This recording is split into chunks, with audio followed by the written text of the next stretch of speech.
Industrial Talk is brought to you by Palo Alto Networks. Palo Alto Networks offers zero trust for your operational technology without the PTSD. If you're in the digital transformation game, keeping operational technology secure and running smoothly is a tall order. It's enough to make any coolest operations director wake up in night sweats. Palo Alto Networks Zero Trust OT Security delivers comprehensive visibility and security for all OT assets, networks, and remote operations. It provides best-in-class security while simplifying OT security management. It sees and protects everything in the network, and it automates threat detection while implementing zero trust across all operations. So sleep better at night knowing you have the most comprehensive platform to detect, manage, and secure your OT assets. Learn more about the Palo Alto Networks Zero Trust solution.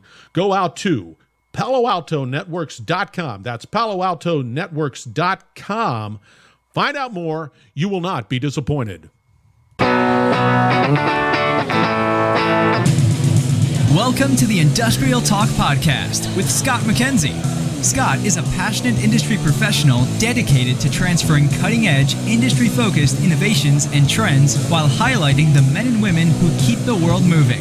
So put on your hard hat, grab your work boots, and let's go. All right, once again, thank you very much for joining Industrial Talk, and thank you for your continued support of a platform that is celebrating industry professionals all around the world, because you're bold, you're brave, you dare greatly, you are collaborating, you are solving problems, you're making lives better and the world a better place. So that's why we celebrate you on this podcast. We are also on site.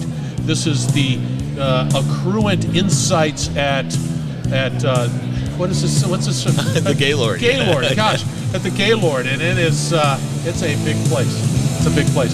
But what is great about this particular conference is the fact that I'm looking out and I'm seeing people having great conversations, solving problems, having these conversations to make their business better. So absolutely wonderful. In the hot seat, we have a gentleman by the name of Pat Newberry. Aptim is the company, and we're going to be talking about Maintenance Connect and how they use that product. So let's get it cracking.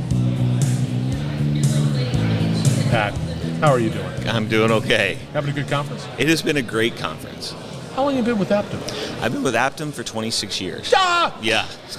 Second job out of college. Shah! Yeah. Oh my God. Yeah. It's I'm an oddball. I know that. Yeah, you are. I want to take it as just something to mark you and grab your ear and look at that, long-term employee. Yeah, exactly. So where is Aptim located?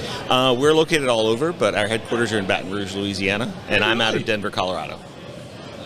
Really? Have you been to Baton Rouge? I actually have not. I've avoided the corporate office. Are you kidding me? I didn't know that. Because we live right outside of New Orleans in a town called Mandeville. Okay, yeah. So my wife is from and around that area. So. Yeah, we used to be Shah.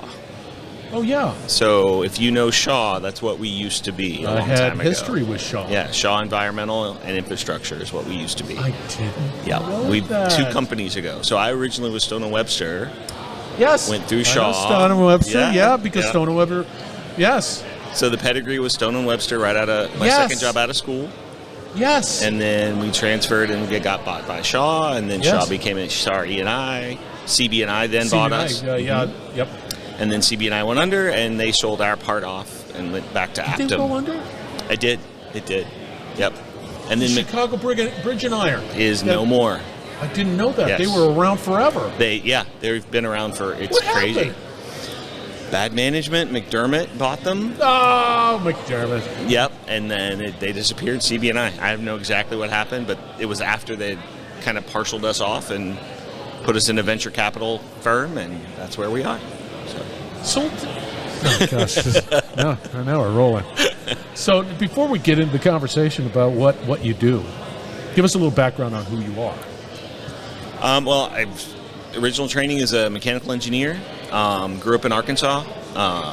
Went to grad school to go skiing and got an environmental engineering degree. Started with the Department of Energy after that. Did that for a couple years right out of school and ended up in Denver. And been doing all sorts of stuff with all the companies that I've been with in the same seat. Wow. That's just pretty good. Okay, so for the listeners also out there, probably have not heard of Aptim.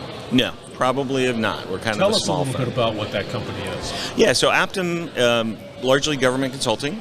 What I do specifically is we work with federal fuels. So fuel systems we build them, we construct them, we repair them.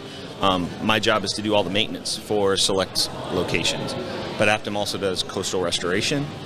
They do emergency response disaster recovery. They were huge in Katrina. So hurricanes come through, we provide trailers, manage things for FEMA.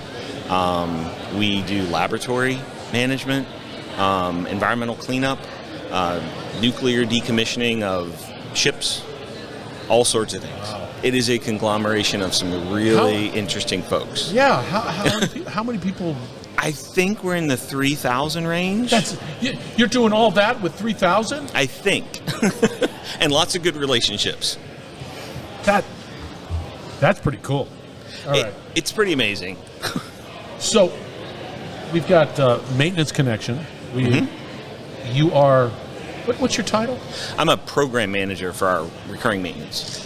Recurring maintenance. So the maintenance for our fuel system. So the military has standard procedures on how they like their pipes kept and coated and maintained and pumps tested. And so we manage that for 70 installations in the Pacific. 70? 70 different military installations in the Pacific. In the Pacific? Mm-hmm. Mostly in Japan. We do all of Japan. We do Korea, Guam, Wake Island. We have a couple in Seattle, some in the Alabama, Mississippi area. Those are easy trips. Those are easy ones. those are easy trips. I just hop in. But the ones are east. Yes. The Pacific. Oh my goodness. Yeah. It's pretty interesting stuff what we do. Everybody's like, oh, we do that. And we're the only group that really does kind of international stuff for our company, which makes us kind of hard to deal with sometimes. Why does it make it hard to deal Because with? we're international, so we got the travel and the flights and security, and most of the rest of the company is just U.S. Do you have a team in the Pacific? Yep, we have people that are at the bases. My engineers out of Denver will fly over and be in the field for 2 or 3 weeks at a time, and they'll work there. We have a gentleman that's permanently stationed in Diego Garcia in the Indian Ocean. I haven't heard that name in a long time. Yeah, so we have a guy there, and we do all the maintenance for them as well. So, do you travel? Less than I used to, but yes, I've been to all the places in Japan. I used to go once every 3 months. That's a grind. It is. That's a grind. Yes. But look at you. You're here to say, I survived. Yeah. So, with the fact that you have 70 facilities, right? Are they all on maintenance connection? They all are on maintenance connection. So we have about 97,000 assets that we manage. So pipes, pumps, tanks. Yeah. 97,000. Yeah. It's been quite a arduous train to get it switched from our old system, get everything in and the assets updated where we can use it and get our people trained. But it's well worth it. We've really enjoyed it. So are the facilities, there's some commonality with the facilities, so you're able to say, hey, here's a pump here, there's a pump there, we can see how this pump is performing, be able to sort of triangulate some sort of maintenance solution around that? The most of the facilities are built relatively the same, regionally. So Japanese facilities are a little different than other places, but it's essentially a big tank. All the tanks have the same type of valving and structure. There may be 3 entrants or 4 different pipe entrances to those, so they're kind of configured the same way. But a big isolation valve for the tank is maintained the same in Japan as it is in Alabama. So the work is the same. It's floating roof? Some have floating roofs, some don't. But the maintenance is the same. If it's a floating roof in Seattle or wherever, we do the same stuff to them. And so maintenance connection makes it really easy for us to take all that, put it in a stack, and be able to do things repetitively and do it over and over to make sure everybody has the same stuff in front of them. How long you been on Maintenance Connect? We've been working with Maintenance Connection for the last 2 years. We're kind of coming up on our 2 years. Mm-hmm. Roughly, yeah. The first year was mostly transfer of all of our I was data. just going to, how long did it take for that? It took us 4 or 5 months to get that going, and now our office staff, so the office staff uses the I guess the MRO piece, the maintenance piece that's on the desktop. We're just now getting the mobile capacity because, like you said, like I was saying, it was in Diego. There's no cell service of any of any consistency there. So we've been really involved with the kinetic development to make sure that it's going to work for our guys. Because if it doesn't, did you have any pushback? I mean, these assets have been around for many years. Yep. So there was a number of years that were just, this is what we do, this is how we do it, this is how we maintain our assets. No, you can't tell me how I did this, and so on and so forth. We get some of that, but most of that push is actually coming from the funding agent through the government. So the Defense Logistics Agency is the funding source for all of this. And they're the ones that say, no, these guys are going to do it. And so they have to deal with the service member that is out there doing the operations. And they've done actually, believe it or not, a pretty decent job of splitting that line and going, okay, these things are the stuff we're going to have contractors come in and do. This is what you're going to do. Now, granted, individuals are individuals. But for the most part, the government organization has said, no, this is how we're going to do this. So we have this responsibility. These groups have that responsibility. So it's really been interesting in a training sense from our perspective because we're under contract, so we know what we're supposed to do. The operating guys on the base are like, no, I've always done this, just like you said. We're like, okay, well, let's sit down and figure out, well, how can we all get this done? Because everybody wants to make sure that the plane flies and doesn't fall out of the sky. That's what I tell my young engineers all the time. Take us through the asset base. You've got the tanks, you've got the piping, you've got the pumps, you've got the valves, you've got everything that's associated with it. How far into that whole model, or is that just what you...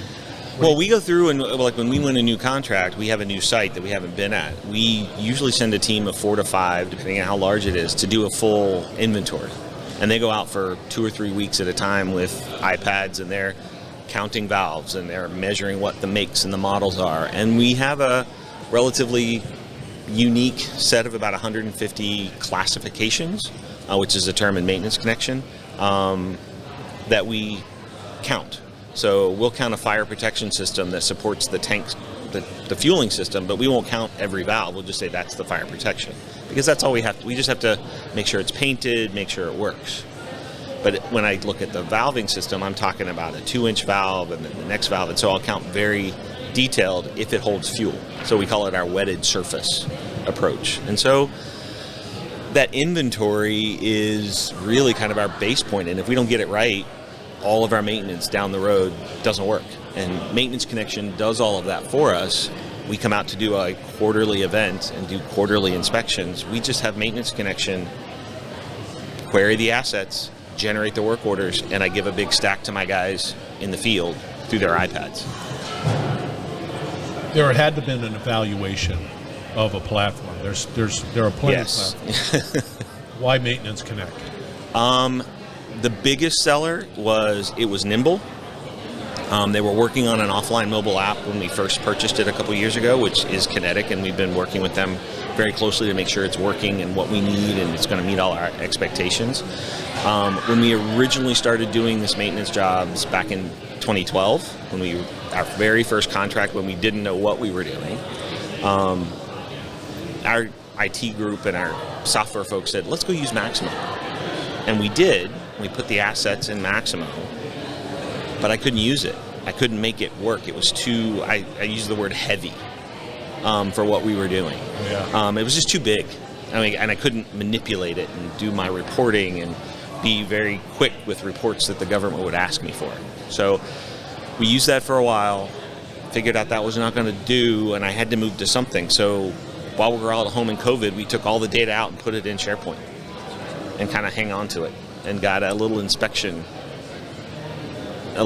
program called Praviti that we've used, and it's been very successful, but it's just inspections, and so it makes it hard to manage all of the repairs and the costing and life cycle of what we do. So we said, okay, we got to find something, and we started shopping, and we looked at Procore, we looked at a couple other things that were more project management driven, Blue Folder, we've looked at some other stuff, but Maintenance Connection was the thing. When they put it out there, it does everything that we need. So, and again, nimble. Nimble and moves quick. Yeah, you don't have the friction.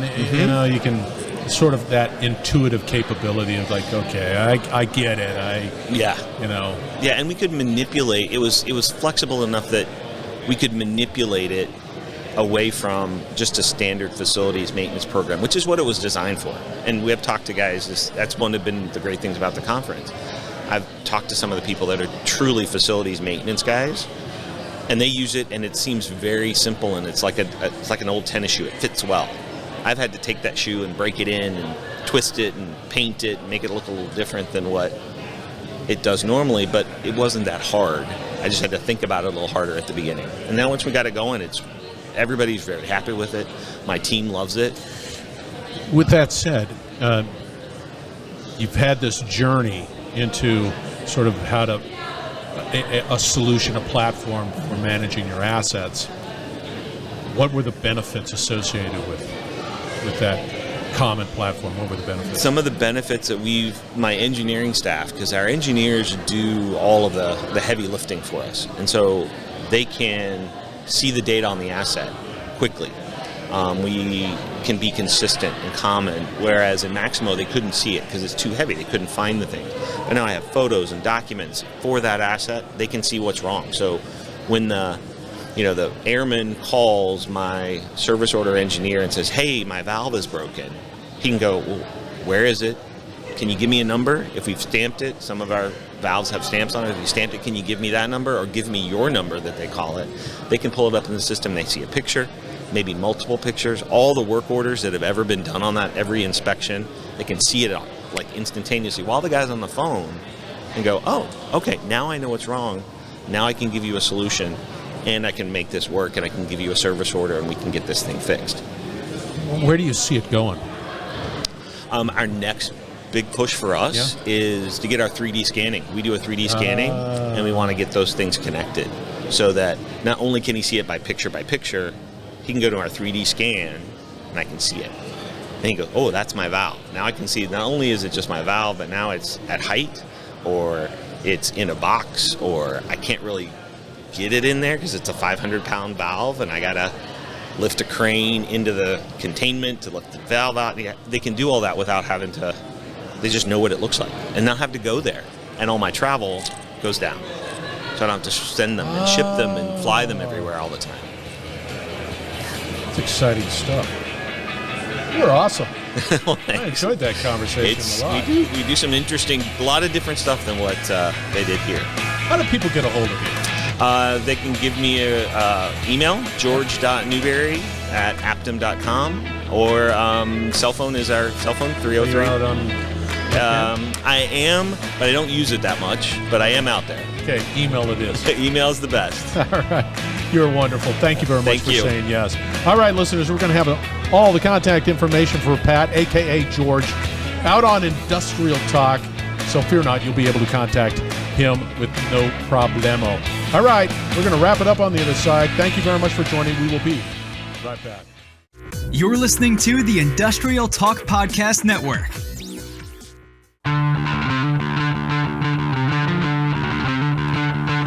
That was a meaty conversation. Pat delivered.